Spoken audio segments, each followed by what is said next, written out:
life on the road. It's booze, tacos, angry dwarfs, strippers waving guns, and fees, fights, cancel flights, running with the runs, and blacklists, bounce checks, great a bachelorette, drunks in the front making out through your set, and middle acts doing blow more, missing merch, and drive the rental car past another mega church, and juice keys, vagina fist, your cell phone is gone.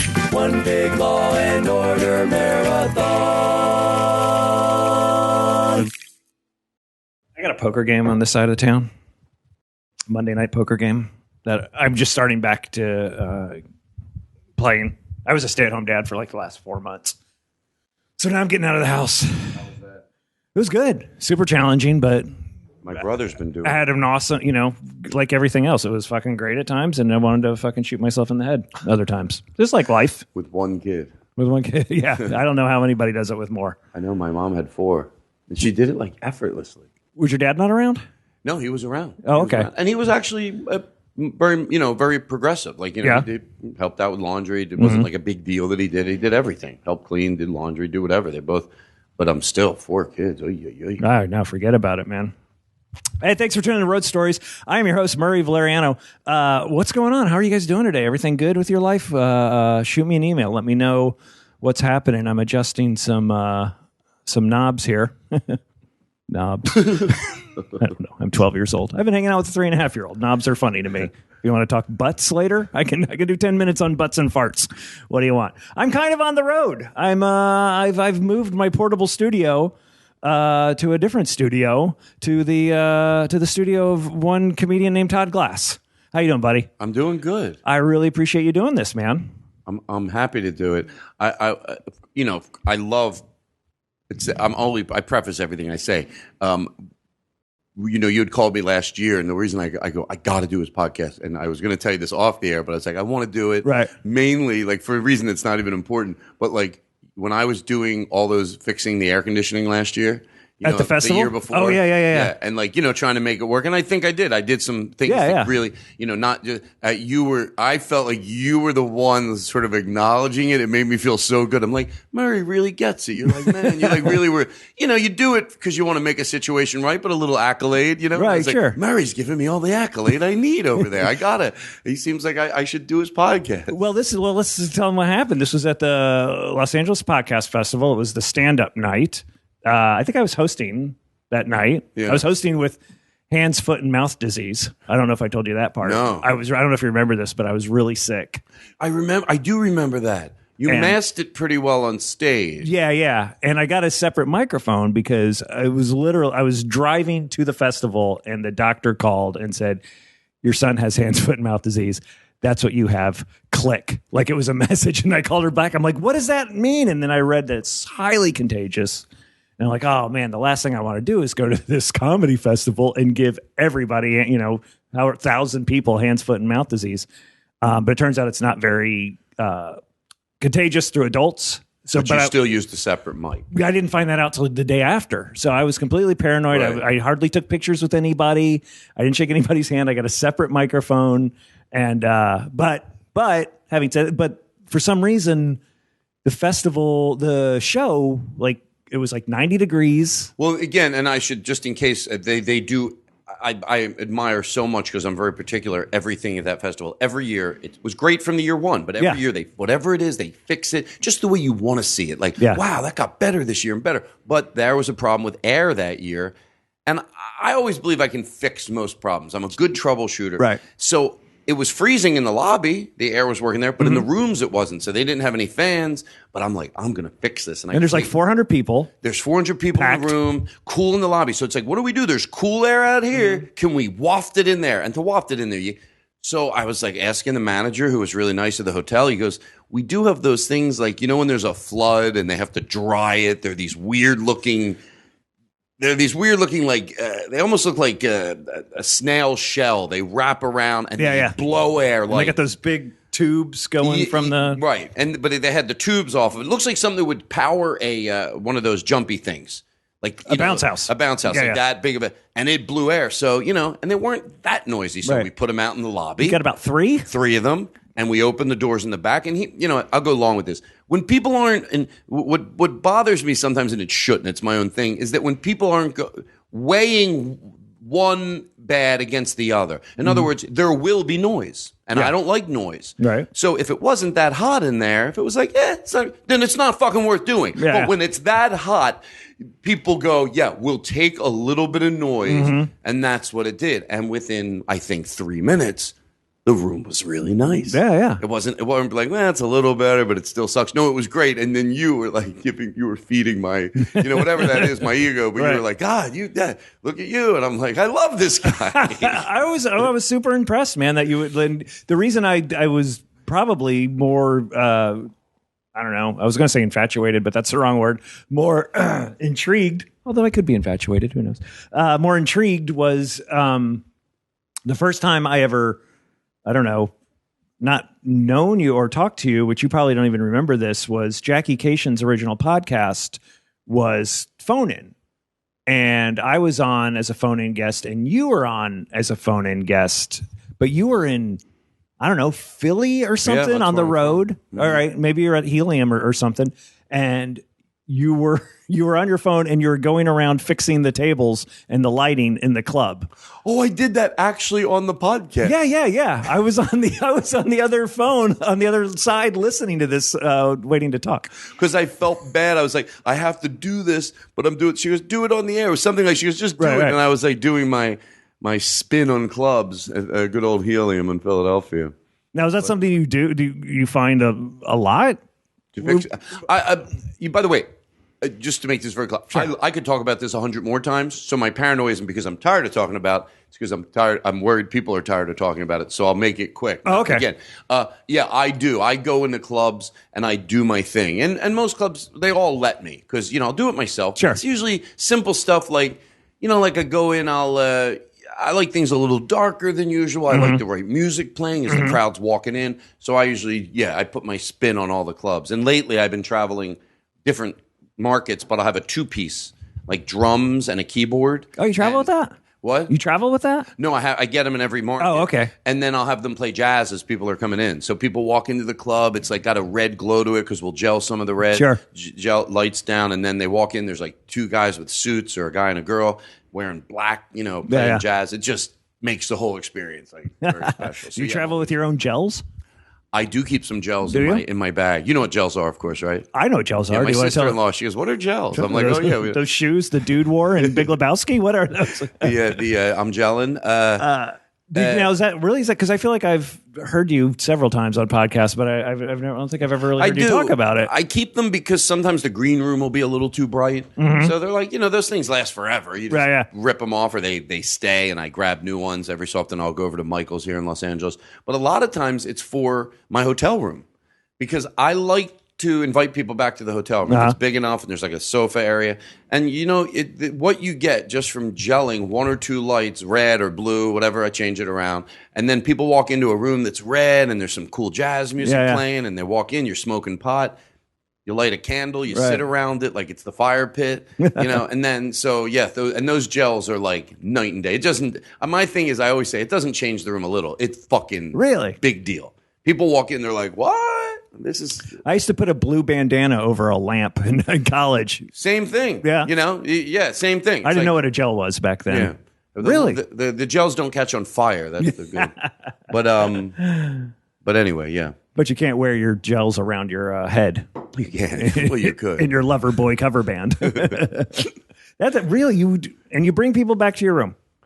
Yeah, a lot of times, like, if it's people you just met or the opener or usually it'll be some people from the club, right? But definitely the other comedians. Like a lot of times, if you're friendly to the other comedians the first time you're in, the next time you're in, they come around and you remember them. You might be friends you only see once a year. You know the deal. But yeah, like sometimes even 6, 7 people, just come back to the room. You can order room service. You want to order some pizzas back to the room. And if there's nowhere cool to go hang out, I know that I'm going to walk into like tranquil atmosphere. It's all set up. It's ready to go. You got the jazz trio in the corner. That's actually not a bad idea. You should do it. Hey, man, I'm pretty good on the guitar. Are you really? Oh, yeah.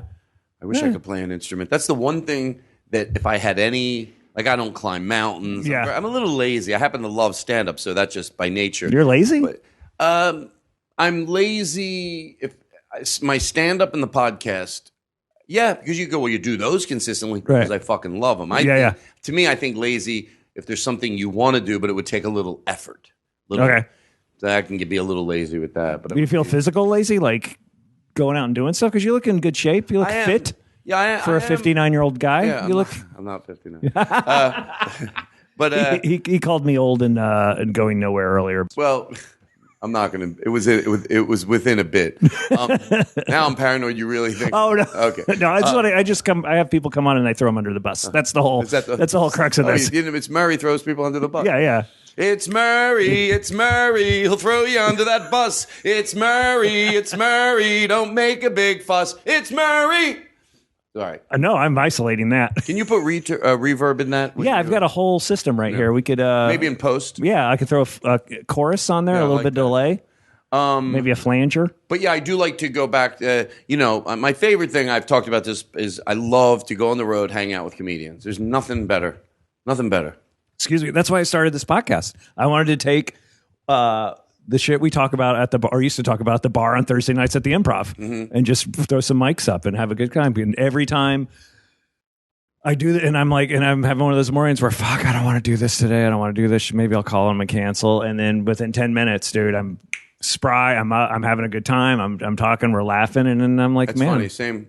Once in a blue moon, my podcast is literally, besides stand-up, they're my two favorite things in the world to do. But there are times when I go, but once I'm in there, I fucking love it. I just can't get enough of it. And you asked me before, and I moved past it because I thought it sounded weird. As far as who do you invite to the? I will invite some people sometimes. You get a gist of them, like someone that's hanging out at the show, or they came last year and they gave you something, and you remember them. And you know what? I put numbers on everything. I bet 95% of the time, it's great. Right. And the 5% of the time, what isn't great, it's not a big deal either. Maybe someone can't chill, or they can't hang, or they had a little too much to drink. And you creatively just go, all right, everybody, But 95% of the time, overwhelmingly, even a stranger or two, and mix them in with all the comedians, they're great. And they're awesome. And it's fun to have new friends. Oh, yeah. It's like you're in high school again. So you get to have It's fun to go back to that market and see them. Because I've never really invited him back to my hotel room, but I've gone out for drinks after, and I'm like, Michael Cott, what's up? You're probably listening to this. He came out to a show in Sacramento, and we hung out and had drinks, and we've become friends since. So yeah, and like you said, we were saying before, you might never see them until you go back to that city, and they always just know. Maybe this is complimenting myself, but I guess what the fuck, right? It seems like if you do. If your act it doesn't feed idiots, yeah, you know what I mean. You by what you talk about, you either feed people that seem to be kind and gentle and nice and warm, that can still like crass. Sure. People can be kind and gentle and nice and not want fucking church comedy, right? But just the fact that whoever you're, verbally punching, you're always like I say, punching the right people. I think if you tend to punch the right people. And only history will write that, because I've said this before. Everybody does the same thing. Everybody just should do what they fucking want. And then, I do care that my niece and nephew might listen to my work after I'm gone and not be embarrassed with their friends. Because that will happen. Sure. That will happen. They will. That, as weird as that sounds. So anyway, if you feed the right people, they're the ones you get to meet. So, when I meet people, I'm proud. I'm like, oh, if that's what I'm drawing, and if that's who would feel comfortable at my show, then okay, maybe that's the reward you get for trying to do the right thing, Yeah, that's a really cool way of looking at it. I never really looked at it that way. Yeah. Certain people, they don't directly. I know people that I know radio people, especially back in the day, that would complain about their audience.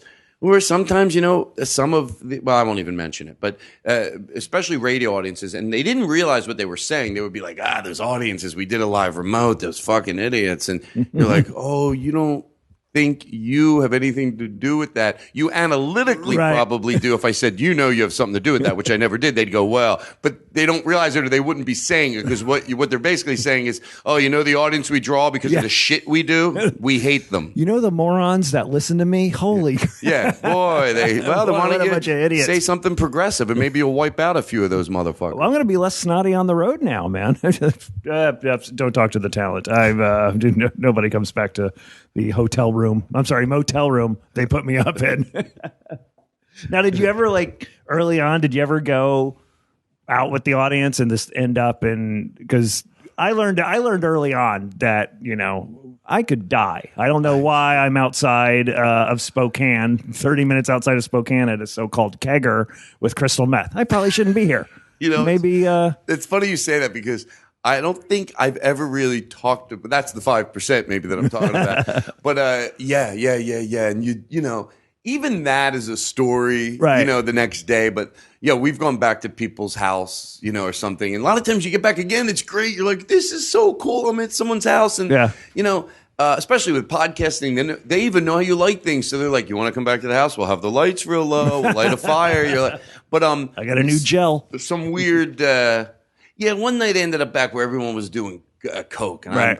I'm not a coke person, And I remember just going, me and the other comedian, we were like, and we didn't want them to drive, and we couldn't get a cab. Mm-hmm. So we decided we'll just walk, but and nothing was going. Like we thought we'll walk to a gas station, we'll get a cab there. And the guy said it's hard to get cabs around here, but we eventually got home. But yeah, those like early days though. Early days, you mean like I started comedy when I was 16. You started 16? Mm-hmm. I'm jealous, man. Night, well, still. Yeah, but I did it every week. I didn't get on stage stand up till 25. 25? Yeah. That's still pretty young. I mean, I know people that have even started. Really? Yeah, I know people all over the gambit. I mean, I'm still surprised when guys like Brandon Wardell or who are so young and Whittemer Thomas, guys like that who started really young. But even Dave Chappelle, I think, started at 16 years old too. Yeah, I hear stories of dads having to walk them in and stuff like that. Yeah, I didn't ever. All those guys I've heard. Some of those guys, mm-hmm. I mean, I've heard that. Me, I always looked. I think when I was 16, I probably looked 24. Yeah, I always looked a lot older. So it's weird. I got into bars and did mm-hmm. comedy. I don't remember one situation. Well, I do. You said about early stories, and this I'll just transfer right over to because I just thought of it by you asking me that. I remember one. This isn't at someone's house, mm-hmm. but I did a one-nighter, and when I got there, I was just hanging out. I went with my friend who was performing, and then the headliner didn't show up. So I was like, I'll go up, and then afterwards, the guy didn't want to pay me.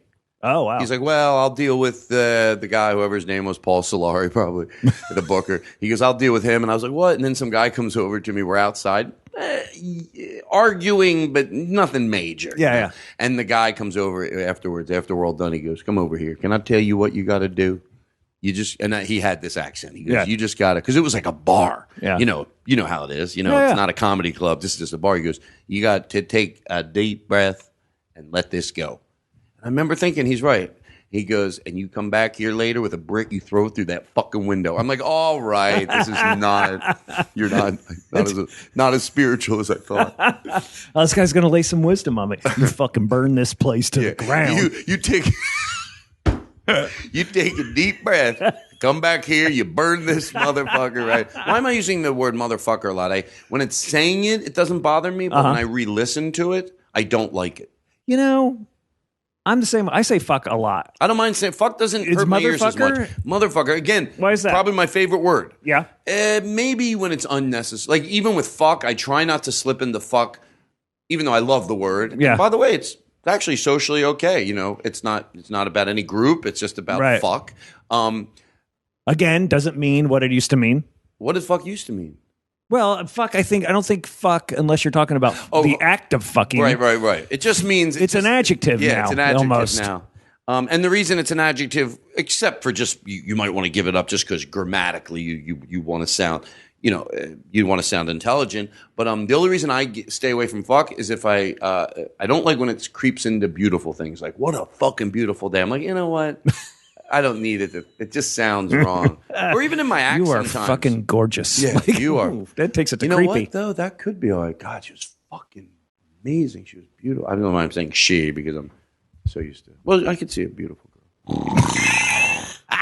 I can see a beautiful guy. Right. I see one every time I look in the mirror. Thank you. Hello, hey, operator. what? We'll be back. Yeah, I'm fucking so socially I was just talking to a booker of a television show and he didn't mind that I said fuck on my tape. I was like, oh man, I didn't want to give it to him because I'm like, you know what, I said fuck, I wasn't playing. And he's like, I don't care.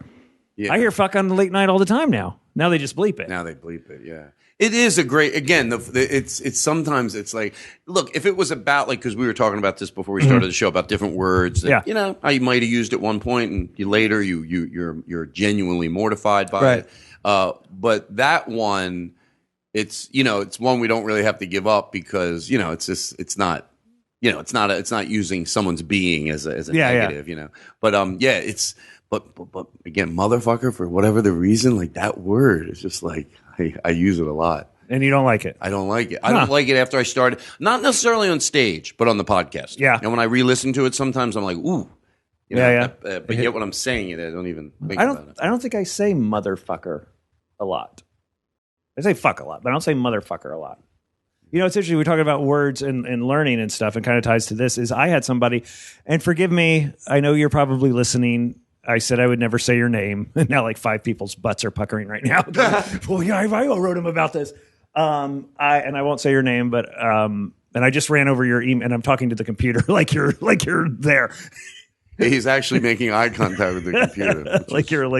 But I'm not against learning things. And we've talked about words that are offensive and stuff. And I was talking about a joke a friend of mine did about people with hair lips, and I got an email from a woman saying, just so you know, that's a very offensive term. It was used to I should bring up the email and read it because I'm butchering it right now. And I was like, oh my god, I had no idea. What is the actual term? Cleft palate.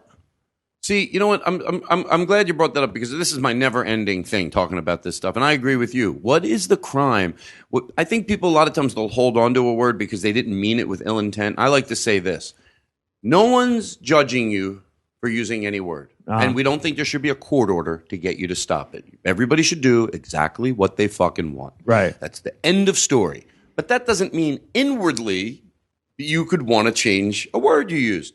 And it does, if it doesn't have to have ill intent, I don't think anybody did anything wrong until someone educates you. So instead of wasting energy going, oh, here's why I did it, no one's judging you that you did it. No one's, how about, maybe there are. No one sane is judging you for why you did it in the past. Right. They don't care. Right. They're going, no one's judging you at all. They are, if they're going to be doing judging you for once information was brought to you intelligently and kindly, and someone said, hey, here's how we don't like that word. Then I get like, wow. And they want to use all their energy to go, well, I grew up here. I use that word. No one cares.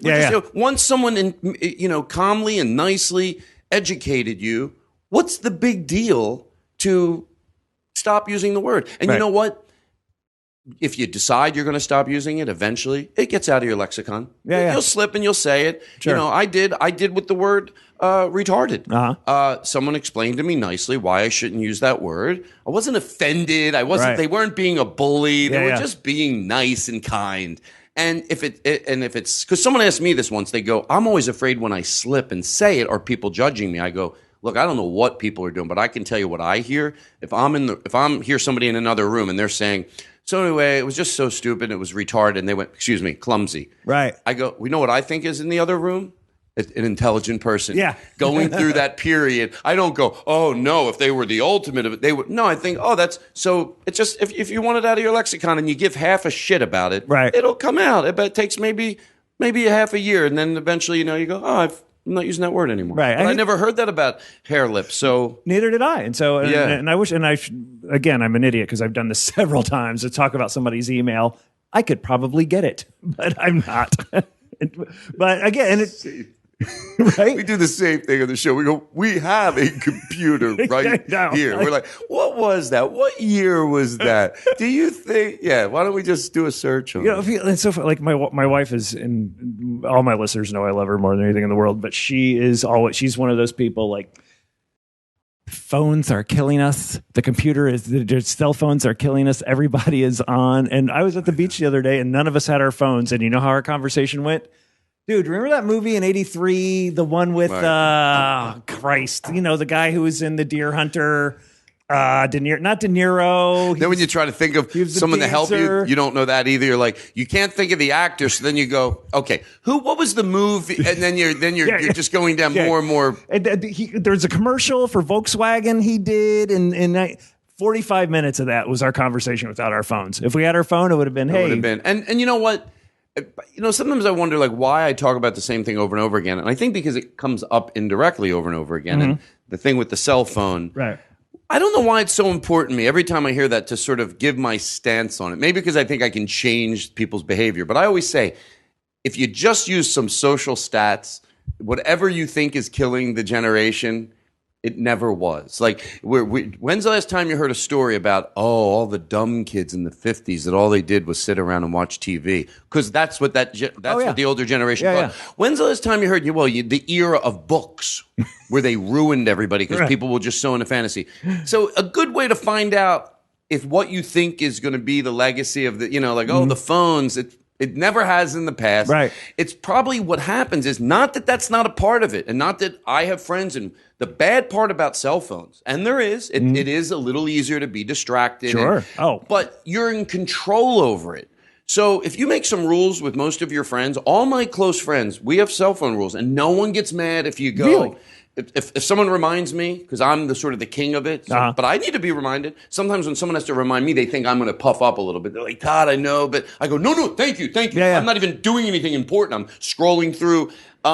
We don't mind, and we set some good rules. So the negative part about cell phones are in your control. But I think what's going to supersede the again, I get it. It's annoying. You get into an elevator. I remember now. Put it down. Say hi to someone. Don't talk through the line at the grocery store. But these are all controllable things. I don't think that's how history is going to write itself. It's going to be the knowledge and the intelligence and the things it brought to people. Right. And it's like a knife. It's like, let's get rid of knives. I mean, they stab people. How the fuck is this going to be an argument? Yeah. Knives kill people, and then you go, they operate on people. You go, it starts tipping the scale. And I think that's how cell phones are. Yeah, it's because I say the same thing whenever my wife would go down that path. I go, oh man, they said the same thing about the horseless carriage. This is the death of all of us. They do, and I just heard books. I never knew that. Like, I love being locked and loaded with examples. Yeah, I go, books? How? To me, they go, yeah, because not books maybe with knowledge. Like where it was but it was like science fiction or probably because of the storytelling aspect of it. Is that they thought it would get people lost in this? Someone just told me this a week ago. I'm probably not doing a good job of, but it was the same thing with books. It was like, they're going to be the end of us, and people probably were sitting around reading books. Yeah, but and now we don't read enough. That's what my wife tells me. We don't read enough. Does she read a lot? She's a big reader. It's very funny, and I won't say who said this observation because it'd sound like I was name dropping. Dennis Quaid. Is that true? No, I don't know where I pulled Dennis Quaid out of my ass. I couldn't think of George Clooney's name, and I came up with Dennis Quaid.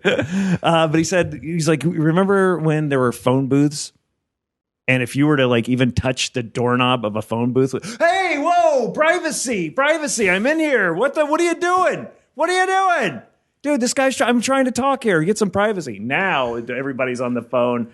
My wife had her second abortion, and it's just a complete turnaround. Yeah, and even though, I think if you defend phones, people think, doesn't he say, no. Hey, believe me, not even yelling. Like, let's say yelling on a scale from 1 to 10 on your cell phone. 10's yelling. Like when we hear, to me, the category that I deal with more than that is the 10 is yelling. 10 is like, okay, the girl's got a problem. Right. But the 5s and 6s, like, yeah, you're not yelling, but still, I shouldn't be able to hear your conversation. But again, that's all controllable. I'm really aware of that. That's why I never wanted the Bluetooth, because you don't have to yell for a Bluetooth, but you have to talk at a normal volume. And sometimes a normal volume is too loud. Yeah. So with the earpiece, you can pull it, you take it, you pull it over to your mouth, and you go, hey, I'm on the treadmill, but can I call you back in 20 minutes? So right. Anyway, it's your show, and I feel like I'm leading off to just nobody likes me. No.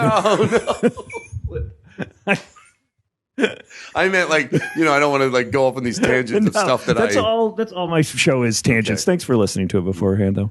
I want to adopt some cell phone rules. I think that's a good idea. Now, how do you feel about? I mean, obviously you've had to deal with cell phones in audiences. I bring it around back to my show. I know, I like it. I'm an expert. I'm a pro. I have a way I deal with that. I think I get rid of almost all of it to the eye, the majority of the time. Really? And what I do is I do my own announcement at clubs. You know, it's if I'm working a new club, I always say, call them on the phone, go, here's some things I like to do if you're okay with that. I heard great things about your club. Most of the clubs I've been to. And I make my own announcement, when it's 5 minutes before showtime. Yeah. And I don't think you can get rid of that stuff by going, ladies and gentlemen, good evening and welcome to the thing. Remember to turn your cell phones off and please no texting during the show. I go, hey, everybody, as years have evolved, that people might know it's me. I go, hey, everybody, it's Todd. Right. I wanted to start the show from the back. Since it's a two-person show and there's no host tonight, I thought I would just come on and welcome you all here. And I go, listen, when it comes to the cell phones, there's no fast way to do this where it's going to stick in your head. I go, I promise you, I get it. It's tempting. Even the texting sometimes you think I'm just one person in 300, but we look out and we see 50 people. So I promise you, if you turn yourself off from the outside world, we'll throw that love right back at you. And I do need to be honest with you affectionately. There will be people that still pull out their cell phones. All I can tell you now, all eyes will go to you. Right. If you're pulling it out and you're putting it near your knee, all eyes will go to you and you will look like a dick. And it gets rid of the majority. Really? Yeah. Mm-hmm. That's amazing. It gets rid of the majority of it. And because it is hard. It is hard to look out there and see them on their cell phones. I'm going to adopt that, man. I think that's it works. I think that's a good idea. You have to explain to them why. It's like my doctor used to tell me to floss, but he didn't tell me why I had to floss. He would just go, you're flossing. But if you tell people why to get off their phones and you educate them, oh yeah, they see 50 of us. Right. So I think you just it does work. Even with the heckling, I deal with that. I go, let me explain something, A lot of people, one of the biggest misconceptions with no sarcasm at all. And sometimes I'll even break and I'll go, hey, by the way, I want to make sure you all know this announcement is not meant to be disrespectful. And if it comes off that way, genuinely, it's not. Right. I wouldn't rip through this if I didn't have an amazing amount of respect for the crowd. And I want this to be special. Yeah. So it's worth taking a minute to make it special. I go, but some people thought yelling out's part of the show. They really did. They've never been to a comedy club. I should let you know now, it's not. Right. And I stole a line from the Punchline in San Francisco. I love it. I go, and I should let you know, and I don't make the rules here at the club. They don't have a warning policy at this club, which I can't say it bothers me. I sort of like it. But we should let you know, if you heckle once, they just have to ask you to leave the showroom. There's no warning. It's just you heckle, you leave. Right. So I think that would be good. And the only reason we've done that is because that's how our customers have wanted it. Or I say them, but Punchline did it that way. They go, and the only reason we do that because that's the way our customers have wanted it since we opened our doors in 1982. And I love that. It's like, it's not us. We don't give a shit. Our customers don't want to hear you yell. Right. Shut the fuck up. Yeah, wow. Is the reason you have a two-man show is because your opening speech is 30 minutes? It gets, it gets so long. Murray, throw him under the bus. It gets longer. It does. Sometimes I think, God, I try to keep it. It ends up being 3 minutes. Right. But it gets a laugh or so here and there. I do something. But tell you what, when I send the middle guy up there, I love this. Majority of the time they come to me, they're like, wow, I've never been handed an audience that's civil before. Wow. And I put time between that message and the bringing up the first act. When I'm all done, I go, other than that, folks, we're glad you're here. I don't want to say, are you in a good mood or anything? I just go, we're glad you're here. I go, by the sounds of it, it sounds like everybody's in good spirits. And guess what? It's showtime. Real soft. And then the two-piece band or pre-recorded music. Sure. Boom, ba-dum, bum, bum, bum, bum, bum. For like 20 seconds, boom, blackout. Ladies and gentlemen, Chip Chantry, the first act. He walks to the mic, starts telling his jokes. Not how you doing, just boom. Walks to that mic like Bobby Miyamoto, some of the guys I use on the road. Yeah, I love Bobby. He's a good guy. Bobby he's amazing because I like the guys. I set it up. I will get that crowd. There will be no talking. I'll start the show 10 minutes late. I'll tell the club if it means drinks going out, maybe they're coming in late. I will hand you the most civil audience. All I need you to do is go to that mic, do whatever you do. If it's calm, just walk to the mic, start telling jokes. Awesome. And it works. I love the idea of just explaining it to them. I mean, and I try to think, I try to keep that in my mind too, because I remember I grew up skiing. You're a Pennsylvania guy, right? Mm-hmm. I grew up skiing. So where did we go? Where'd you grow up? Primarily New Jersey. Where in Jersey? A little town near Wayne. Near Wayne, New Jersey? You know Wayne, New Jersey? Well, I lived in Wayne, Pennsylvania, so I always hear. Oh, yeah, there's a Wayne, Pennsylvania. Yeah. Oh, where's that? West side? Near like Valley Forge area, Main Line, King of Prussia, Paoli, Berwyn, For all your Philadelphia people, Okay, keep going. I'm registering nothing. Well, Villanova, King of Prussia, Gladwin, Lafayette Hills, Fort Myers. Is there a Wawa around there somewhere? Oh God, don't get me started with Wawa. Have you ever been to a Wawa? Oh, I've been to a Wawa. I have a lot of my family lives in the Philadelphia area. But I interrupted you. You were going to say something about. Just explaining. That makes so much sense. And I remember growing up skiing when somebody was teaching me how to ski. The minute they said you put your pressure on your right foot to turn left because it bends the ski and that causes you to turn, I knew how to ski. You know what I mean? Once I figured out why I had to do it, but if you don't understand the mechanism behind it. I didn't know why I had to put my right foot and why is my right foot turning me left and all. But once somebody said, "Oh, that's how it works," I knew how to ski, and then it just all clicked. I think that's a good analogy, and I think it does work. And I figured it out just years in, just an honest announcement. No music, no blaring music, just clean voice. Ladies and gentlemen, we have your attention, please. You do have a lovely voice. Oh, thank you.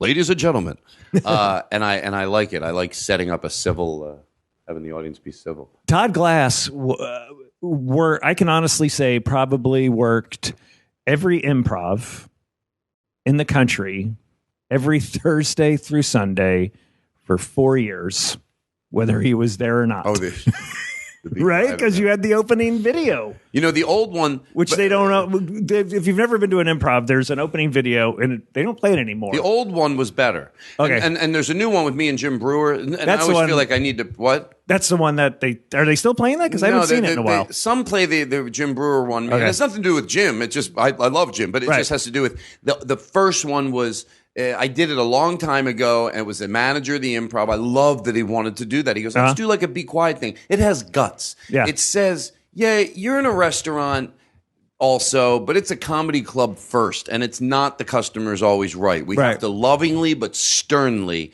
say that, and it's in my head. Oh, really? One night at the Dallas Improv, every waiter and waitress, they had it planned, stopped wherever they were at and said it along with it. And I melted. It was so overwhelming just because they hear it all the time. Right, the fact that they did it made me, but it's like, hey, everybody, I want to welcome you to the Improv. Some people, they're walking by the Improv. They go, hey, let's go to the Improv. But 3 people don't want to go. 2 people want to go. So they talk during the show. Then the manager comes over. He goes, hey, could you please keep it down? You go, we were just laughing. Yeah. Stop it already. Talking about a joke 20 minutes after the comedian told it isn't just laughing. If you were laughing, of course, we're not crazy. That's what we love. Don't say, but my uncle's the mayor. My sister owns Chicago. We don't give a shit. You come in here. There's good quality comedy. Not that many things in life are that complicated. Laugh, shut up. Laugh, shut up. Now, if you're thinking, wow, that's no way to start a show, that's because you were going to talk. We don't give a shit. Boom, and the music kicks in. Which one had the greatest line? It was either that one or the one with Brewer where you're like, nobody has ever been kicked out of a comedy club for laughing too loud. But we were just laughing. Yeah. No, you weren't. I even just brought that back to my pre-announcement. I go, oh, really? You know what? I'm serious. And again, I'll move past this. But no, I love it. I learned the more you tell them the truth. And I say, folks, if you think this has been a wordy announcement up to now, this is the last thing, but it's wordy. There's just no way to say it. Hey, ladies and gentlemen, don't forget. I do that literally. And I go, I can tell you when there's people heckling, the door staff is not afraid to go over because people inherently know that's wrong. Right. But when people are just talking, it's not yelling, just talking. The door staff, I'm being genuine with you, is scared to go over. They've seen how annoyed people get, somewhat civil people. It brings a quality out in them. Mm-hmm. So they don't want to go over. They're going, you go over. New employees, you go over. Yeah. Nobody wants to go over. So in the event, if you're a good, nice person, maybe you had a few drinks and one of our staff has to come over, it doesn't have to be the end of your night. You don't have to shut up and pout. They don't want you to pout. Right. So if they want you to be quiet, just smile back and go, okay, thank you. Yeah. And that ends that bullshit. The doormen tell me, they go, you know what? It really does end that. Because you know what? People don't realize when you tell someone to be quiet, the door staff goes back to their station and stares at the table because it's fun because you watch a full-grown adult pout. Right. Oh, I won't heckle and I won't talk. But they can't believe it happened to them. Like if you showed someone a video of that person's reaction and goes, was this person just told to please be quiet in a soft tone or shut the fuck up, you pile of shit, get the fuck out of my restaurant? Which did they say? I guarantee you, by watching this guy's reaction, he wasn't told to please be quiet. I'll tell you that. Yeah. He was told to shut. And you'd be like, no, he was told to. The look on their face is like, what the fuck? Be quiet? And then they get to the door staff, they get to the manager. When I was a doorman at a comedy club, same thing. I told people, I had even my own tricks. I would go over and go, listen, last night we had a lot of trouble with some hecklers, probably were a little overreacting, but can you just keep it down? Right. He went to the manager and he said, I was told him to shut the fuck up. And I remember Steve Young, this is when I was like 19 years old, he goes, let me tell you something. My employees make mistakes. So believe me, they make mistakes. Right. But if you want to start all over again, they might have made a mistake. But if you don't want to reconsider that they told you to shut the fuck up, we're done. Because what happens is I think by the time they get to the manager, it's very hard because there may be some intelligence deep down to go over and go, excuse me, one of your door staff came over, they leaned down and they asked me to please be quiet. So they realized that doesn't sound right. And the guy goes, he told me to shut the fuck up. And Steve Young, I remembered, he goes, I'm done with you. It didn't happen. I can't have a discussion here that I know is based on not the truth. Mm-hmm. They didn't. If you said tone, I could go with, they didn't tell you to shut the fuck up. And that's what I always think of, like, when they go, he told me to shut the fuck up. No, I didn't. Come up here.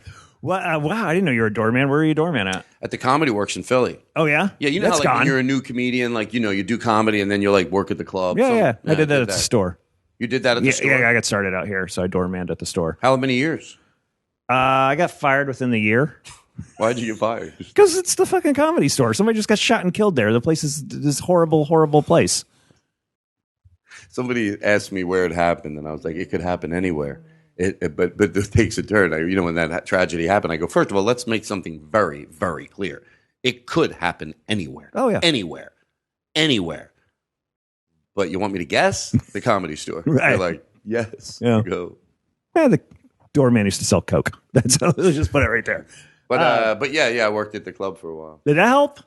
Did that what? Did that help you? I lucked out. I started a club in Philadelphia. Which is gone, right? Gone. It is gone. And I was 16 when I started doing stand-up, and then about a year after that, after I graduated, or a year and a half, I started working there, doing the door, whatever, door, sound. You just, you did whatever you had to do.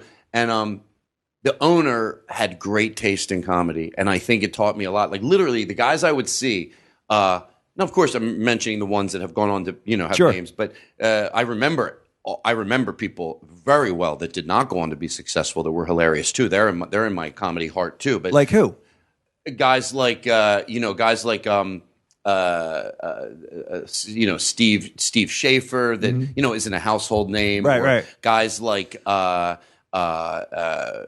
Hirsch, or not everybody knows Carol Leifer. Right, sure. Comedians all know Carol Leifer, but the really funny people. But like everybody from like Jay Leno, Jerry Seinfeld, they were already pretty big acts. Gary Shandling, Gilbert Gottfried, Stephen Wright, Paul Reiser. So I would get to see some great comedians. Yeah. And Jeff DeHart was a comedian that I remember. Todd gets this genuine smile on his face when he says those names. Well, because I won't want to just remember the ones that have gone on to be famous. I know. It seems like, but so I saw great comedy, and so I did. I learned a lot. And the owner of that club, man, Steve Young, he loved stand-up comedy, and he was really supportive. I perceived, and to me, was really supportive. That's of great. Comedians, yeah, that's great. Mitzi really wasn't. No. I had to drive Mitzi Shore. Mitzi Shore is the owner of the Comedy Store, Pauly Shore's mother.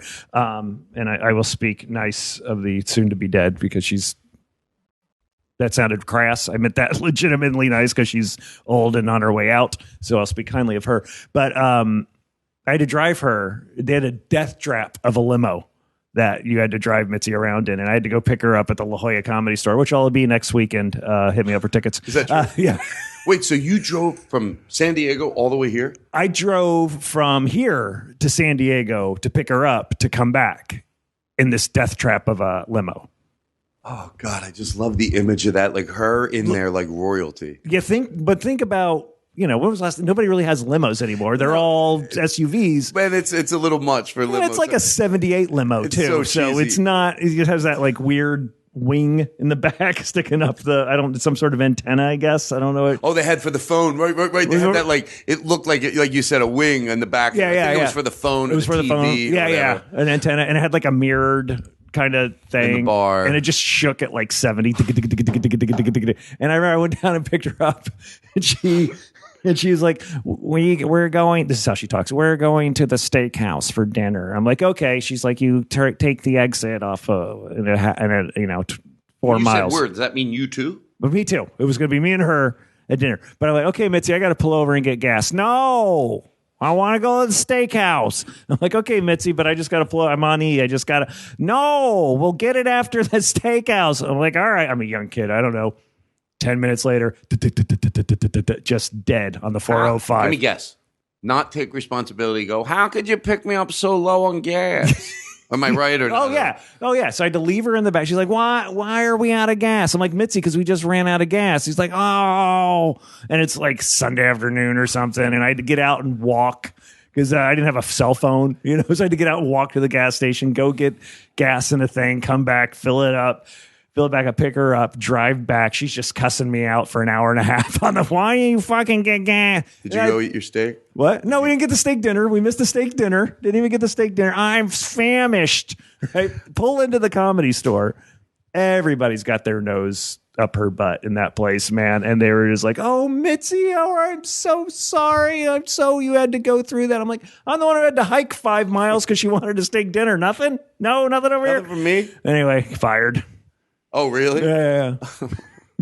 I've been going over to the store a little bit lately. Yeah. And, I do I've had some really fun nights and there. Hold on. I felt I didn't mean the way that came out about talking ill about that. I'm just saying, she's very sick and she's going to be gone soon. And I don't want to. I said the same thing about the gunshot. So I know, I was saying but I just don't go over there that often, even though when I go over there, it has had an image over the years of a more of a gruff place, but I feel like all the newer comedians, it's almost adorable or endearing, it maybe is a better word, that they don't want it to be that way. So, and I feel like when I go over there, they're so kind and so sweet and so embracing.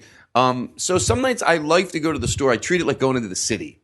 It's a different, I don't do it all the time. It feels different. You can pop around the different rooms. I love to smoke pot, and you can go upstairs to the belly room. Or hey, by the way, if I had money, like anybody who has money, whoever, I can never think of a celebrity. Mr. Money Pants? I would want to buy that place in a heartbeat, because I think the soul and the idea of 3 rooms, I would just make some changes. Yeah. But I would think I would want to do that, because it just needs I wouldn't take off any of those pictures on the walls or anything. Right. The soul of it. Oh yeah. It needs a little bit of a whitewash. Yeah. I've Take started those rugs out of there. I bet they would it would smell better. Yeah. I started going back there again, and it was funny. I even had listeners come out the night I went back because they knew I always said I'd never step foot in that place again. And then the night I went back, 5 listeners were like, of course we're coming back. Yeah. We want to see this. And then it's I had a good time that night, and then I went back again, and it was the same old place that I left. And then, so I don't know. I go back and forth on it, but some guys I respect. I know I'm an improv guy. That's me. I love the energy down there. The doormen are it just even though with all the changes over the years, and some they move the bar there. Right. Okay, you have to get over it. Otherwise, you're just a guy who walks into the improv and tells everyone how great it used to be. And guess what? Younger people don't give a fuck. Right. So I just make new memories. We're not having a good time right now. I thought we were having a good time. Yeah, I thought we were having a good time. Oh, I'm sorry. I guess not. So you get over it and you make new memories. And, but I love the improv. The door staff, they're just a great energy down there. I will say this, man. When I went to record my album that came out this year, I wanted to do it in town. I contacted 3 different clubs. The one I got started at gave me shit, but the improv was like, oh, really? You want to do it at our club? Here's this date, this date, this date, this date. Pick whichever one you want. Yeah. They promoted my show probably more than any other club has promoted me ever. They had a huge banner out on the, recording live here and, on the date or whatever. It's out there for a month. Hands down, one of my favorite clubs. Yeah, me too. And there's a reason why there's so many of them, and they're so professional. And I say this many times on this. I remember I think I was working in Ontario or Irvine, and 4 guys rolled up and were just hammered. And I was talking to the manager, and the doorman comes up. He's like, "Hey, man, we got 4 guys who are obviously too drunk." And the manager reaches in his pocket, gives him 4 free passes, says, "Hey, say, apologize. Say you've had a little bit too much drink tonight. Here's 4 free passes. Come back next week." What a way to handle that, man. Instead of let's put them in the front row because they're going to buy more drinks. Yeah, that's the story I always tell about the DC Improv. Same thing. Yeah. You will never hear someone go, that table in the first row was obnoxious. You'll never hear a doorman go, I know, I dealt with them in line because they wouldn't get to the first row. Right. In some clubs they do. You Yeah, just of course. don't have a plan implemented. But anyway. Were there a ton of one-nighters out in the Philly area when you started? There were. I never really went on the road any because at that time there were 5 or 6 clubs right This in is Philadelphia. Road Stories, Todd. Yeah. This is Road Stories. Well, I know I do have one-nighters that I did. They were all around Philadelphia.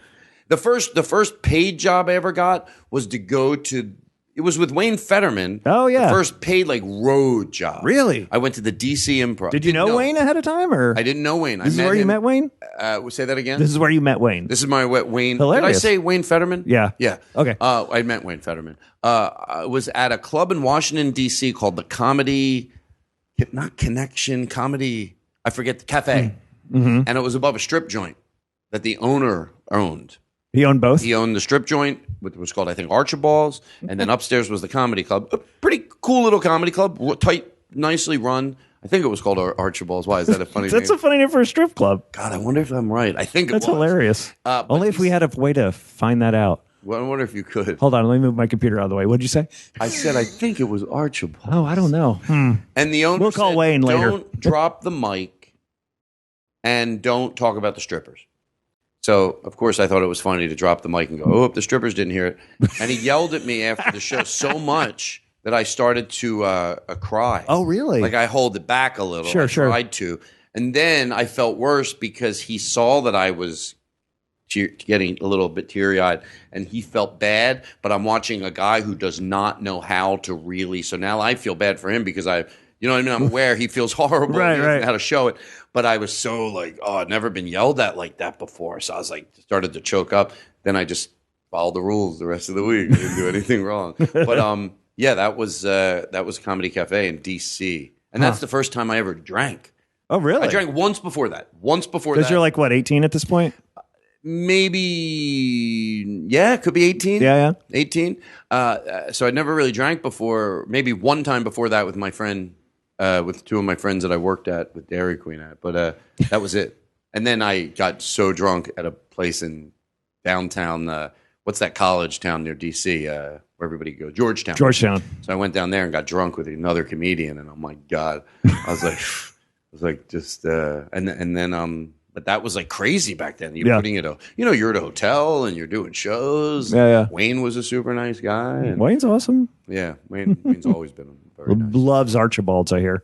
Wayne just can't get enough art. What a weird name for a strip club. Now I really want to find out if that. I'm almost positive. I believe you, but I just think they right put downstairs. so much thought into the Comedy Cafe alliteration and all this. And then, what do we call Archibald's? Or what was that? What was the comedian who passed away?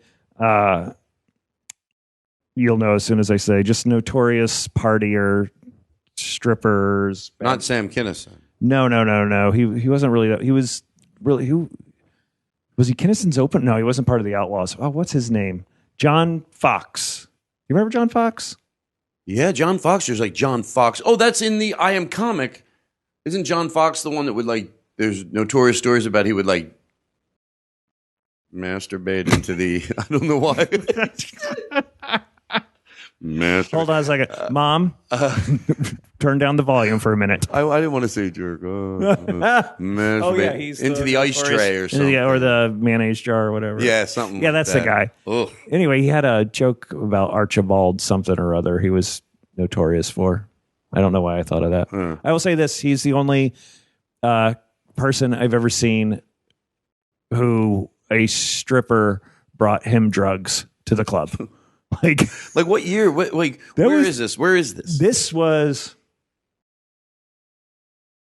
I don't know, 2000. Cause it was after I came back, so I was still doing a lot of feature work. So it was 2008. I didn't even know he died. He died 2 years ago. He had he was stage 4 colon cancer or something. But he's he talked to me. Him and the MC talked me into going to a strip club with him, and I'm not a huge strip club fan, and I know, everybody said, but I'm not. And I went there, and the strippers were like, John, we heard you're coming, and pulled out a bag of marijuana pot brownies and cookies. Like, here, we bake these for you and everything. That might have been the last time. That's a guy who goes to a strip club a lot. A lot. That might have been the last time I've ingested marijuana. Now that I think about it. I didn't start. I started probably on the road about when I was 30. Yeah, I didn't smoking smoke pot. up until then. Can you smoke pot before you go on stage? Good question. Thank you. I overwhelmingly don't, but it has worked. Okay. It has worked and done a lot of good things. You know, I think George Carlin once said, use it as a reward. So what I try to do is think, all right, that loosened you up. You took the bit longer. Now do it without pot. Don't just be able to do it with pot. Okay. And that will happen. I'll do the same joke the next night. I go, remember on your pot, it took your guard down a little, got your filter down a little. The problem is that if I do it, I forget my material a lot. So what I try to do is, like, the best place it ever worked out, they just happen to have a music stand at the because the stool is there, but it's, you know, you have to maybe pick the music stand, you know, you get it right where you want it, you tilt that. Sure. And then I had a watch that I taped onto it so I could see my material if I need it. Big black Sharpie, not like written in pencil where I had to pick it up. Nice clean notes on 2 pieces of printing paper. The watch, I know how time I have. Then I could really love it. Yeah, I can really love it. But overall, I would say majority of the time I don't on the road. Now, in town, doing 10-minute spots a lot. Yeah. But on the road, when I have to do an hour. And this comes from a non-judgmental, I judge not. Yeah. So I wish I can't smoke pot anymore. I smoked pot in college, high school, loved it. Took, I don't know, I went straight edge for like 6 years, like no drinking, no drug, nothing like that. And when I came back, it was so powerful. I take one hit, I laugh for a half hour, and then I cry and wonder what I'm doing with my life. It's not fun. Yeah, everybody has a different experience. I've been around people like, come on, I go, no, it doesn't do somebody right. It doesn't do them right. But it does for me still. I went through one period where my ex's intern was living. Intern. Yeah. Okay. Was living here. Living here at my house for 6 months. He needed a place to live, and he lived. Wait, here. Was your ex here also, or no? We had already broken up, but we're still very amicable, and he needed a place. I tell you this for a reason. So when Rob was 21 years old, I hope so. He smoked what? I hope you're telling me this for a reason. Yeah. Why would he? What? No, just and he smoked pot. You know, he's 21 years old. He smoked pot 7 days a week. Sure. And I started smoking pot 6-7 days a week, and stopped enjoying it. That was like 2 years ago. And now I'm back to what I normally do. It's like, probably. It's still a decent amount, but it's. I think if it's the reason it still works for me, it still gets out of your system. So when I smoke, I feel it. So, you know, I'll smoke like 4 nights a week. That's a nice amount of pot smoking. It's not like once a month. It's 4 or 5 times a week. But it seems to work for me. And I love it.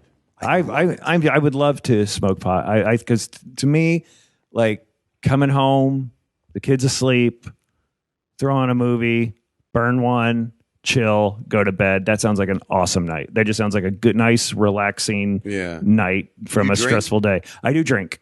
And again, I don't want to sound like one of those people that, you know, is like trying to get you to, like, you know, nobody needs vices if they're right. But no, like, can you stop with my arm twisting, please? Thank you. I appreciate. Just put your arm back in your pocket. Thank you. Did you ever think like maybe you? Hold on a second. Sorry, that's the worst impression of a bong ever. Let me see if I can do a better one. I had actual real water and I couldn't do it. I had was trying to cheat from the weed you made me smoke before this. So maybe you're smoking. Did you ever think of giving it a shot where you just take a little puff? Well, here's the problem. When I did it again, and I had a roommate who was a total wake and baker, and I shouldn't have smoked his. You know what I mean? Like, why, if I'm going to... Because it was so strong? Yeah, if I'm going to start racing cars, maybe not start off with Mario Andretti. Maybe work my way up. And I think that's what I did, and it just doesn't work for me. The show being Road Stories, this would be apropos. When I was in Houston, I did, the owner, his wife made a batch, because I said I never had pot brownies, pot cookies, pot whatever. She made me a batch, like 6 or 7 pot cookies, and I told Mark, I said, how many should I have? Or he goes, well, he asked me, you know, how often I smoke pot. At that point, it could have been once a week, if that. Yeah. He goes, you know what? Have a half of a half, because, you know, you can always take more. But no one told me it's slow acting. I always tell people, nobody told me it was a body high. I had to literally go, it was like my body. They're like, oh, it's a body high. And no one, so anyway, I started eating half of one, nothing, a quarter, nothing. By the time I had a whole one, I did feel it about 35 minutes later. Right. And I was aware enough to know, this is at the Houston Laugh Stop, I was self-aware enough to know, don't eat those cookies to now please your appetite because there's more pot in there. Right. And I had 3. Oof. And I woke up, I remember laying in bed. It felt good. Mm-hmm. It was weird, but I was like if hallucinating was on a scale from 1 to 10, 10 being crazy, a 2. Okay. But there was definitely, I would look at an image and I would take that image and triple it up. Sure. And then I could blink my eyes and even shake it out. It was very, but so the next day he picks me up for radio. It's like, 7 in the morning. Yeah. And I'm so out of it that I forget he's the one that gave me, and I thought it looked unprofessional. You're young, you don't want to look like, you're high, picking you up for radio. So, right. For whatever the reason, that doesn't, I'm sure he's dealing with comedians. But, so he's used to it. But we go through the McDonald's drive-thru, and I don't say anything. And he goes, to get some Egg McMuffins. And I can tell you my logic behind it. Normally, I don't want 1 Egg McMuffin. I want 2. Mm-hmm. I've gotten 3 halfway through the third one. I'll throw it out. So 2.5. I can eat 2.5. It's easy.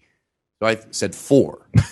Because to me, 2.5 is when I'm not high. Whatever the fuck is in me now, I want. So when he goes 4, he goes 4. He goes, how many of those pot cookies did you eat? I go, oh my God, Mark, I'm freaking out. I forgot that he was the one that gave them to me. I go, Mark. And I told him, he's like, whoa. So he felt really bad. He didn't tell me how, that he didn't tell me to eat 4 of them. Mm-hmm. And then I went and did radio, and he told them that he had to tell them. Oh, really? Yeah, because I was. Were you in your own head now? I was just feeling like it was crazy. I can't even explain it, but it was like it wasn't bad. It was just the body high. Yeah. The body high. What's a body high? It's like your legs are warm, your arms are warm, a heaviness, but not a bad heaviness, if that makes any sense. At least that's what I experienced. And on the radio, I kept saying, are we on the air? And they're like, yes. And then like the 5th time I go, are we on there? They go, are you serious? I go, I got you, but I didn't. I was like, right. I was still, but that was the first time I ever did pop brownies on the road. Have you ever had anything thrown at you on stage? Wow, that's a good question too. I've never been asked that. And yes. I ask a lot of questions. I've asked 2. I had one situation where have thrown on me where a girl took a piece of straw. This is not a big thing or anything, and she flicked it at me. She went like this, and it's very insulting. It's like you're some piece of shit. Yeah, and especially the flick. Yeah, it's like she went like that, like ugh, and it just brushed my shirt or something, and then I went, okay, is that not a big deal? And I went back and I did it to her. I said, let me show you. And the guy got so furious. And I remember thinking, God, if you were half intelligent, you'd use that opportunity to go, yeah, we don't care. Right. It doesn't matter. Just like he's proving my point. But it was just the flick of just a straw at me. And the only other thing, that was one other time, somebody was being so rude in the first row. And it was like a one-nighter, not a comedy club where they would have dealt with it. And I took a drink. I took my bottle of water, and I went, "Oh, there's no there's no civility here. So you don't know what's right or wrong. So I guess you wouldn't know when it's on my end either. And then we could all get along. But you're not one of those people. If I do something wrong, then all of a sudden you know right from wrong. Right? Please, just at least be somebody you have no fucking idea. That way I can do shit to you. You can do shit to me, and you won't fucking know. So I poured water in her jacket, and she got so mad, and she ended up bringing me to court. What? Now this was like, a long time ago, so I don't remember exactly what it was, but it was on like a, like if you littered. Yeah. It was some type of fine like that, public, I forget what it was, but she brought me to court. I went to court. And, her brother cut our lawn. Like he had a lawn service. And he threw it all. He was still friends with me. And we were talking. Remember that we were going to go to court and he was cutting lawn. And he's like, what do you think is going to happen? I go, and I told him, he goes, I think you're going to lose only because it's sort of your job to handle that. But my sister, we were civil about it. Oh, that's cool. So I went into court and the judge, basically at one point, she kept saying, all I did. This was a great judge. I couldn't believe it. He goes, she kept saying, all I did was talk. He goes, whoa. He goes, I haven't made a decision on this yet. We're in small claims court. No one's going to jail. He goes, but when you keep saying all you did was talk, it's not like he is a carpenter and as you talk, he can keep doing his work. You're stopping him from his job. So let's at least call it for what it is. You're stopping him from working. Let's just call it that because you are. Wow. And then she would go on, and then he goes, well, and again, I was like, who the fuck is this judge? Right. He used to be a stand-up comedian. And this part, I think, am I making this up? Like when I've told this story, this next part, I go, but he did. He goes, maybe he didn't have it, but he goes, listen, I know what it's like. I sit behind this bench, and I have the law behind me, and I know what it's like when people are disrespectful and talking. He goes, and I have the law behind me, and then when I don't have the law behind me, he said something like a joke like, yeah, I also have this bat. Right, or something like that. Yeah. And I was like, wow. And then my friend Chris Kosha got up to defend me, and he goes, in all fairness, I've made my decision, and my friend Chris goes, oh, it's such a good thing, Reddy. And he just sided. With you? He said he offered to pay your dry cleaning already. Okay, well now, and she goes, and then he said no, now, whatever it is, he just dismissed it. And then she goes, well, can he still pay my dry cleaning? And he goes, no. He offered to do that up front. No, not dragging him here. No, you pay your own dry cleaning, and next time you go to a club, he didn't. Oh, that's what he did say. Just for what it's worth, he didn't think I returned any behavior that was more egregious than hers. He goes, yes, if he would have spit on you or if he would have punched you, but he threw water on your jacket. You admitted that, you were yelling out and screaming. Because something I said, asked her a question. She went, oh, I'm a whore, everybody. I'm a whore, thinking that's where I was going to go, which I wasn't. Right. Anyway, was that story was so boring. Right. Was my wife in the club? So I feel like that story was horrible. No, that's right. That was a horrible callback to you calling my wife a whore. I didn't mind. Which I don't know if you did that on air or not. So. Oh, before we went on the air, I asked you, I go, just so your listeners, I go, just, I don't know that much, we don't know that much about each other. Right. But I asked Murray, I go, oh, does your wife have any kids from a previous marriage? Just learning. And he goes, what do you say? My wife's a whore? So you know what? A lot of people can call back jokes that work. I call back jokes they heard. They heard. Yeah, I call back jokes they haven't heard. By the way, that's the other thing I've done when I've drank too much on stage. If I have 5 drinks or under, just from proven from my record, my show will be absolutely fine. Right. Does the sixth drink make it horrible? Maybe not, but it's when it starts creeping into that territory. And I would do callbacks to jokes I didn't do. And the worst is when I would do callbacks to Bobby Miyamoto's jokes that he didn't do. Because sometimes if I know he does it over and over again, I'll go out on stage and I'll be like, hey, folks, how about a hand for Bobby Ballsack? Because he has a joke about that. Right. And then I no laugh at all. I go, Bobby, did you do your joke about? He goes, no, I didn't. That's hilarious. Well, it's funny. I'm thinking, I just stumbled across Todd Glass, a set on Showtime or something, and he doesn't even remember doing it. But he looked very nice. Wait, just recently? Yeah. I told you when I walked in, you're something from South by Southwest or something. That's yeah. But I didn't know I did it. I didn't do anything with. You said with who? I thought it was W. Kamau Bell. I could be wrong. No, you're wrong.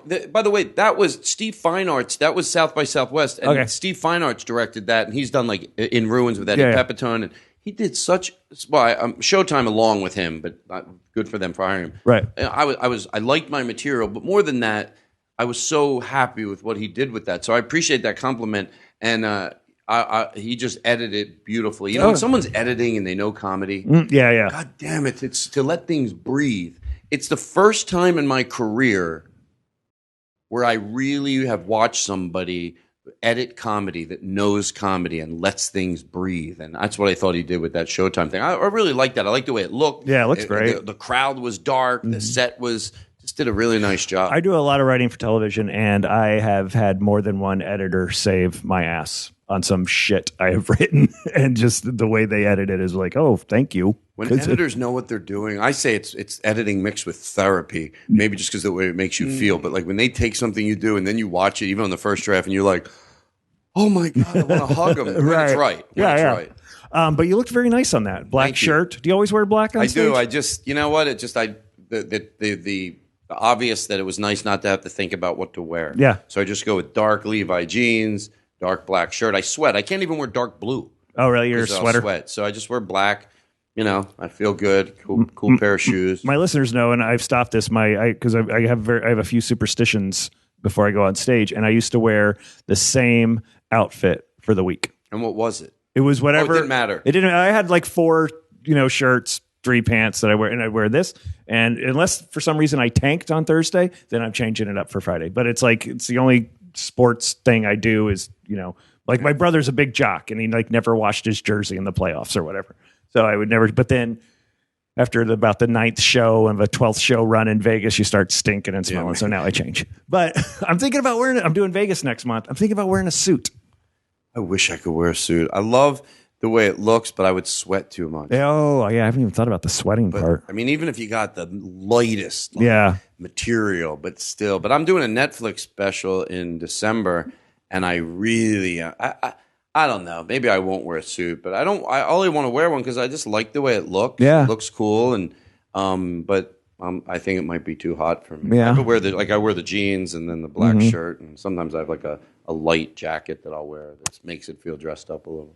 I wore a suit at the Irvine Improv like last year, and it was awful. And I felt uncomfortable, and I didn't like it, and I didn't like the way the suit fell on me. Did you have a tie? I had a tie. Yeah. The whole night. I'm like, hey, why not? It's the new Improv. It's 500 seats. It's a new place. Let's do this. It was so bad. It went terrible. But my wife got me a suit, and I wore it to a party the other night, and it felt great. Like I felt good in it. And I was like, Mom, hi. I called my wife Mom. Why not a lot? What were we saying about therapy earlier? I'm like, Mare, I think I can wear this on stage. And she's like, where are you going to? I'm like, well, maybe Vegas. She's like, well, don't wear it to the fucking ice house. Everybody shows up in flip-flops, know? But I'm thinking, and it's a 3-piece. It's a vest. And a jacket, and it fits. No tie. You don't got to wear a tie. I don't wear a tie, but I felt good, so I'm thinking about doing that. I wish I could do that, like Paul F. Tompkins and guys like Greg Proops. They dress so beautifully, but it would be too hot. But I think if I try, like maybe getting a light, like the thinnest suit you can get, it might be something like somebody'd wear in Miami. It's like salmon-colored linen. No, black. I'll go with black. Maybe like Sears Sucker, but it's all black. I don't know. Oh, I didn't even know they make those. I know. We're rambling on about that. Todd, I want to thank you so much for doing this. Thank you. I appreciate it. I know a lot about you now. I know a lot about you, and you're a good guy. Thank you. I feel as if maybe, I don't know, I might be putting the cart before the horse here, but maybe you should come over for Christmas. Really? Yeah.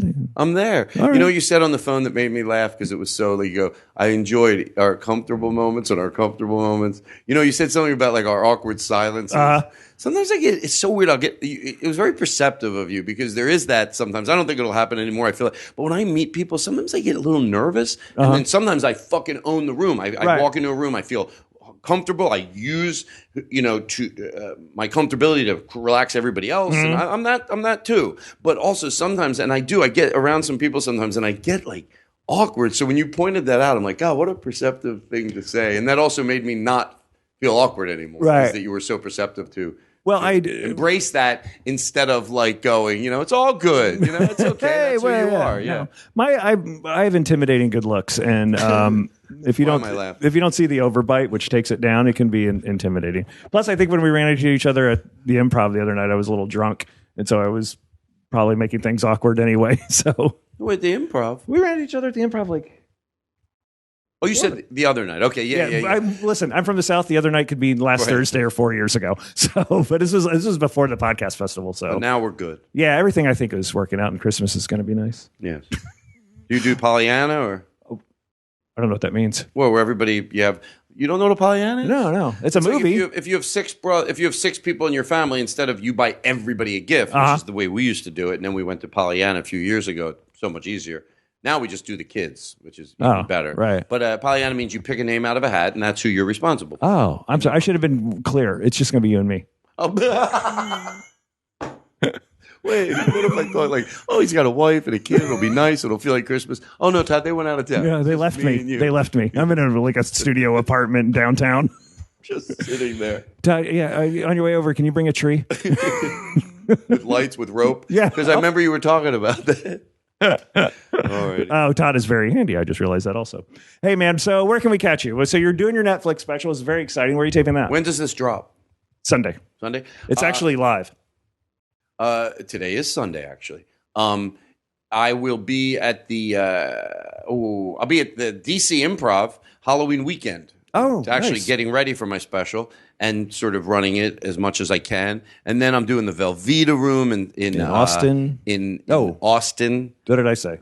I said Austin. Yeah. Okay. In Austin, the Velveeta Room. I think I don't have the date in front of me, but it's like if you go to the Velveeta Room website, it's like the second weekend in November. I'm very excited to do that because I love that Austin. room's going to be great. And the guy who runs it is into it. We're going to make it look so cool. It's a great room. And then I'll be in Philadelphia the day after Christmas at the Comedy Cabaret in Bucks County. They're the only 3 dates that are on my head. Oh, you know what I'm doing that's going to be fun? And I love doing this. I'm doing all Jim Gaffigan's Boston dates, and then I'm doing all Jim Gaffigan's Minneapolis dates. Oh, okay. So that is always, I wouldn't want to just do 15 minutes all the time. Right. But it is pure joy doing it once sometime. It's just easy. Yeah. It's Do one show, go out to dinner with you got another the comedian. audience all warmed up. It's the sweet spot. Yeah. Oh, that's cool. So you're going on the road with Jim Gaffigan? Yeah. That's cool. So there's my date. What's in Bucks County? The Comedy Cabaret. How long has that been there? Over 30 years. That must be the one my aunt keeps telling me about. It's above a Mexican restaurant called Yes. Poco's. And it's I do my spin on it. There's a club I do my spin like you wouldn't. Oh, really? Yeah, I should I tell you? Yeah, I know yeah. we're going to break. It sounds weird, but let me tell you something. It doesn't look a little better when I do it. It's night and fucking day. Really? Everything lower the lights. He's got signs on the wall that say hypnotism classes. He takes them all off for me. He's happy to do it. The week before, when they know I'm coming in, Sunday night when they're doing their last show, or Saturday, just go around. They're on Velcro, takes all the signs off the walls, and lowers the light in the hallway. Black tablecloths. Okay. It pulls it just night and day. I have it there, 3-piece jazz band. So when people walk into the room, we gel a few lights red. Now it's a red room, no signs all over the place. 3-piece band in black suits playing jazz as they're being seated. I love transforming it. It's just you. People walk in, they're like, "Holy shit!" And the club's been there forever. Right. It's a lot of fun. Well, I got just from seeing you around town doing 10 minutes here and there and just parts of that because I leave. Not because of you, because you're in and out of the room.